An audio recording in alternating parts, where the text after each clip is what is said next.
Hi, my name's Paul Glatzel. I'm an R-Way instructor and I'm here today at MDL Cobb's Quay Marina in Poole on a wonderfully sunny day.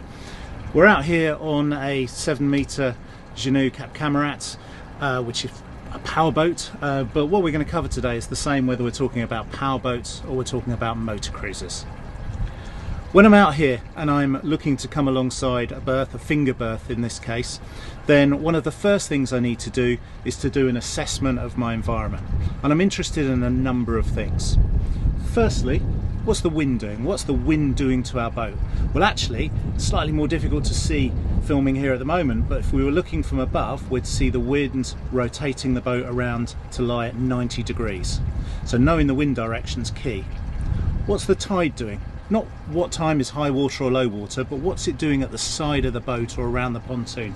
Is the boat being pushed one way or other with the tide? Have we got depth? What's the presence of other boats like? What's the space like in terms of making the manoeuvres we actually need to? So initially, I need to do an assessment. That assessment, I'm then going to follow up with putting a plan together. What's my plan for coming alongside the berth I actually want to come into? And my plan is going to be influenced by those factors I've picked up in the assessment, but also by the sort of berth it actually is. And I can make a berth an open-faced berth, so I'm looking, and if you look at the berth ahead of me, we're looking at it and that's open face. The berth just to the right there, with the two fenders on, that's a closed face berth, so I need to be around the other side of it to make it open face. Okay, so we're now between C and D pontoons here at Cobb's Quay, and I'm coming down into the berth that's on my left, on my port side here, and I'm looking to go into a finger berth between two motor cruisers. So we can see that berth, and it's what I would call an open face berth. We can see the face of it, and therefore as I turn into the berth, my momentum is going to carry me onto the berth, and that's one of the key factors. We need momentum onto the berth. You notice I'm going in and out of gear and I'm just turning the bow into the space. Now the wind is going to be right on my bow as I come in. Nice and slow though, I don't need lots and lots of speed, and I'm using lots of neutral. It gives me lots of thinking time when I'm coming in. I'm looking where I want to end up on the berth, because what I don't want to do is I don't want to be too close or too far away from the other boat. So I've looked where I want to be, and that's really where I'm going to end up. And nice and slow, and I'm arresting my forward movement, and the boat's just coming alongside really nicely. Now if I'm on my own, I can now actually deal with the lines, but of course if I've got crew with me, then they can deal with the lines for me. So for this one, we're going to look at what I would call a closed face berth, and we can see lovely Princess V42 ahead of us, and the berth just this side is closed face, and I can't see the side of that berth. There are various different ways to come alongside it, but what I'm going to do is go slightly beyond, turn, and then approach the pontoon, and that will mean it's then an open face berth for me. So what I need to do is to time my turn into the berth correctly. Now whether I go past the berth and do a turn, or alternatively I just look to spin the boat when we get to the end of the finger berth, it's really a matter of deciding what works in that berth and on your boat.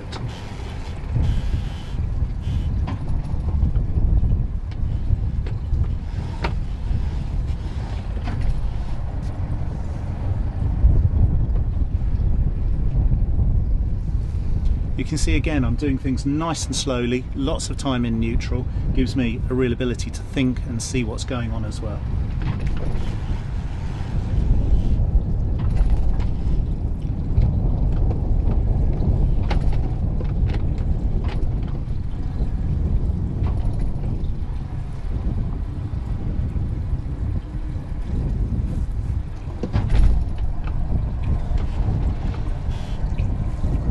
And then I've gone to reverse, and I'm just on this boat turning the engine slightly towards the pontoon, and that's going to pull the stern in towards the pontoon and arrest that forward movement at the same time. What you need to do on your boat, whether it's shafts, outdrives, outboard, it will vary boat to boat, and that's something you'll need to look at individually with an instructor. Of course, some boat owners will like to put their boat in bows first into the pontoon. Others, of course, will prefer stern to, and it's a personal preference thing as much as anything else. But what's different about going in stern first? Well, the principles are really all the same. We need to do that same assessment, make the same decisions in terms of our plan, and then approach in the same way, using neutral, managing our speed, and making sure that we've got enough time, thinking time, to be able to approach the berth safely. Again, whether it's an open-faced or a closed-faced berth will make a difference as to how you choose to approach. So you can see here behind me, we've got the same berth we've been using, and it's an open-faced berth, so we're just going to have a practice on that. We're reversing, in this case, the wind direction. We're reversing pretty much into the wind as we come into that berth, and that's easier in some respects than actually going into a situation where we reverse with the wind on the bow, because it makes it easier to control the movement of the boat.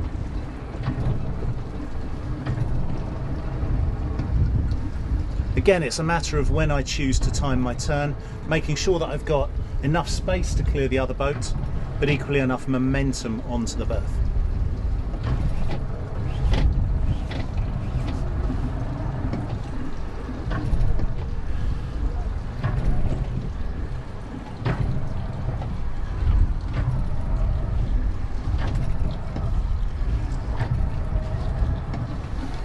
We need to be super careful of our swim platform, because obviously that protrudes out and it's quite a difficult thing to actually fender off safely.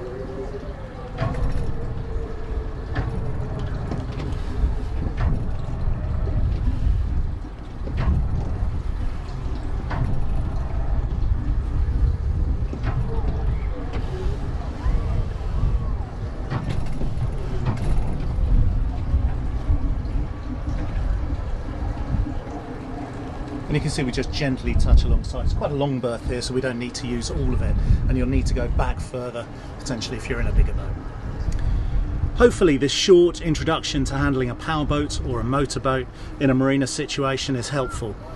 If you take nothing away from this session but that assess, plan, execute and have an escape route when you actually do so, that's the really key thing to actually remember. Have fun on the water, have a great time.